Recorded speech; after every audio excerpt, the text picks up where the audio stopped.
George laid down his cards thoughtfully, turned his piles of 3. He built 4 clubs on his ace pile. The sun square was on the floor now, and the flies whipped through it like sparks. A sound of jingling harness and the croak of heavy-laden axles sounded from outside. From a distance came a clear call. "Stable-buck! Oh, stable-buck!" And then, "Where the hell is that N-word?"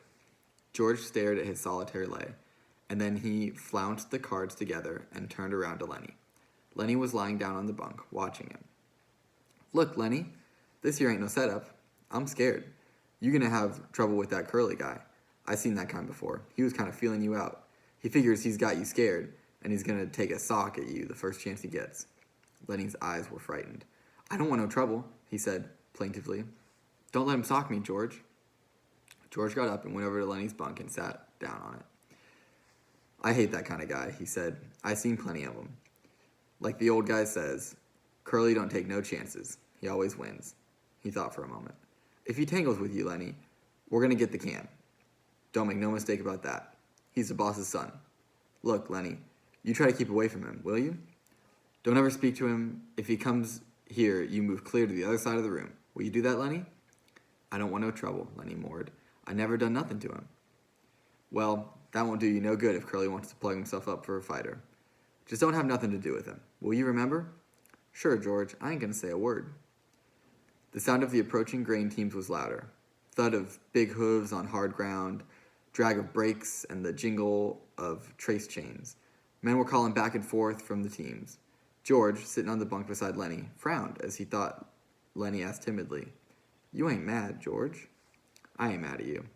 I'm mad at this here Curly guy. I hoped we was going to get a little stake together, maybe $100. His tone grew decisive. "You keep away from Curly, Lenny." "I sure will, George. I won't say a word." Don't let him pull you in, but if the SOB socks you, let him have it." "Let him have what, George?" Never mind. I'll tell you when. I hate that kind of guy. Look, Lenny, if you get in any kind of trouble, you remember what I told you?" Lenny raised up his elbow, his face contorted with thought. Then his eyes moved sadly to George's face. "If I get in any trouble, you ain't gonna let me tend the rabbits." "That's not what I meant. You remember where we slept last night, down by the river?" "Yeah, I remember." "Oh, sure, I remember. I go there and hide in the brush." "Hide till I come for you. Don't let nobody see you. Hide in the brush by the river." Say that over. "Hide in the brush by the river. Down in the brush by the river. If you get in trouble. If I get in trouble." A brake screeched. A call came. "Stable-buck! Oh, stable-buck!" George said, "Say it over to yourself, Lenny, so you won't forget it." Both men glanced up, for the rectangle of sunshine in the doorway was cut off. A girl was standing there, looking in. She had full, rogued lips and wide-spaced eyes, heavily made up. Her fingernails were red. Her hair hung in little rolled clusters like sausages. She wore a cotton house dress and red mules, on the insteps of which were little bouquets of red ostrich feathers. "I'm looking for Curly," she said.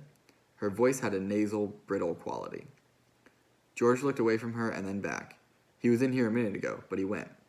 "Oh," she put her hands behind her back and leaned against the door frame so that her body was thrown forward. "You're the new fellas that just come, ain't you?" "Yeah." Lenny's eyes moved down over her body, and though she did not seem to be looking at Lenny, she bridled a little. She looked at her fingernails. "Sometimes Curly's in here," she explained. George said brusquely, "Well, he ain't now."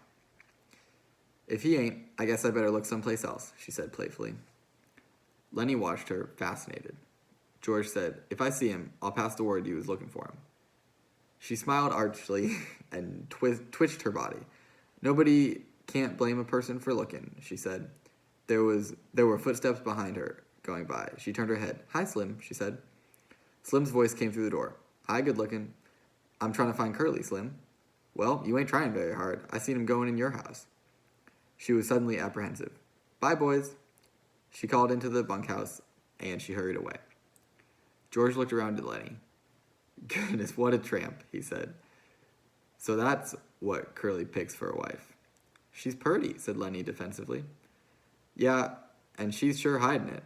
Curly got his work ahead of him, but she'd clear out for $20. Lenny still stared at the doorway where she had been. Gosh, she was purty. He smiled admiringly.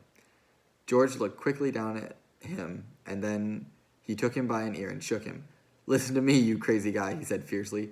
Don't you ever take a look at that girl. I don't care what she says and what she does. I seen him poison before, and I never seen no piece of jailbait worse than her. You leave her be. Lenny tried to disengage his ear. I ain't never done nothing, George. No, you never. But when she was standing in that doorway, showing her legs, you wasn't looking the other way, neither. I never meant no harm, George. Honest, I never. Well, you keep away from her, 'cause she's a rat trap if I ever seen one. You let Curly take the rat. He let himself in for it. Glove full of Vaseline, George said disgustedly. And I bet he's eaten raw eggs and right into the patent medicine houses. Lenny cried out suddenly. I don't like this place, George. This ain't no good place. I want to get out of here.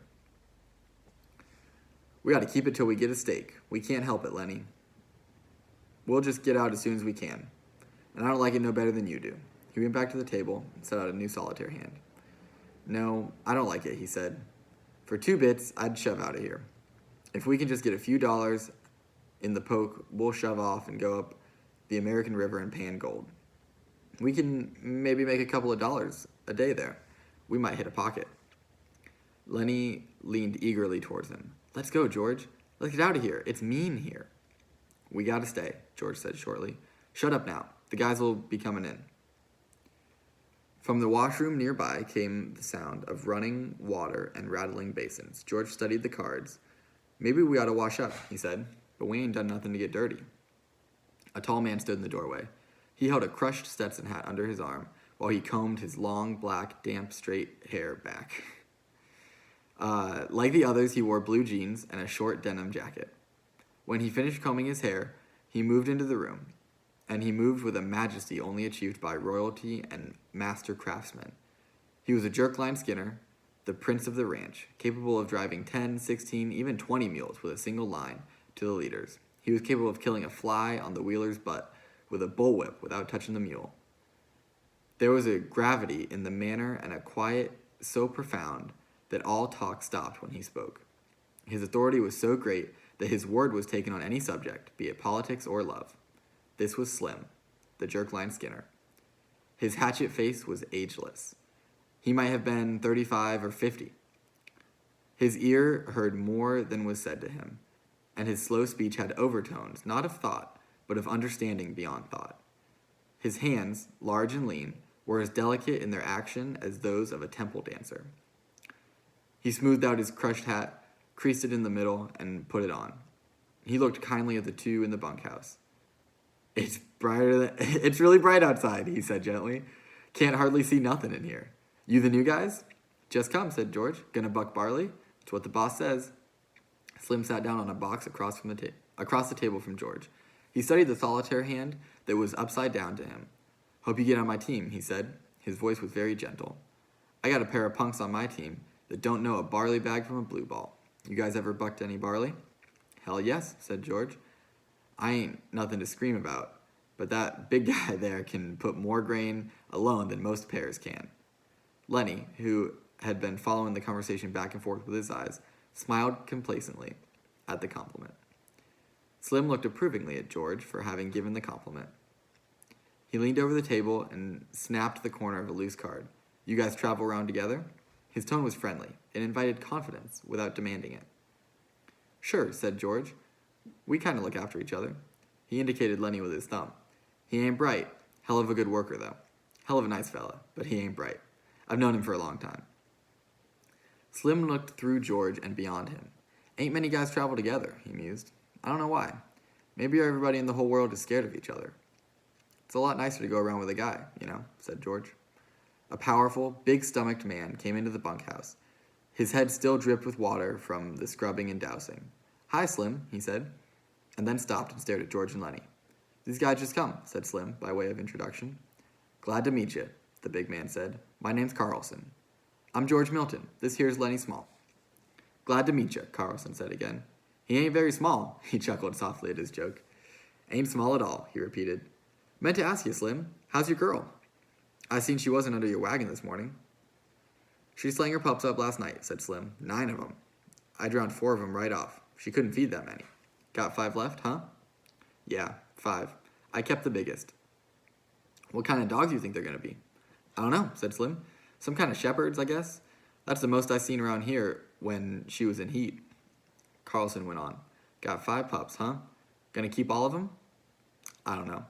Have to keep them a while so they can drink Lulu's milk. Carlson said thoughtfully, well, look at here, Slim. I've been thinking. That dog Candy is so old, he can hardly walk.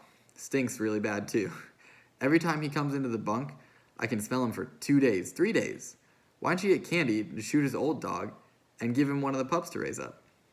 I can smell that dog a mile away. Got no teeth, he's nearly blind, can't eat. Candy feeds him milk. He can't chew nothing else. George had been staring intently at Slim. Suddenly, a triangle began to ring outside, slowly at first, and then faster and faster, until the beat of it disappeared into one ringing sound. It stopped as suddenly as it had started. There she goes, said Carlson. Outside, there was a burst of voices as a group of men went by. Slim stood up slowly with dignity. You guys better come on, while there's still something to eat. Won't be nothing left in a couple of minutes. Carlson stepped back to let Slim precede him, and then the 2 of them went out the door.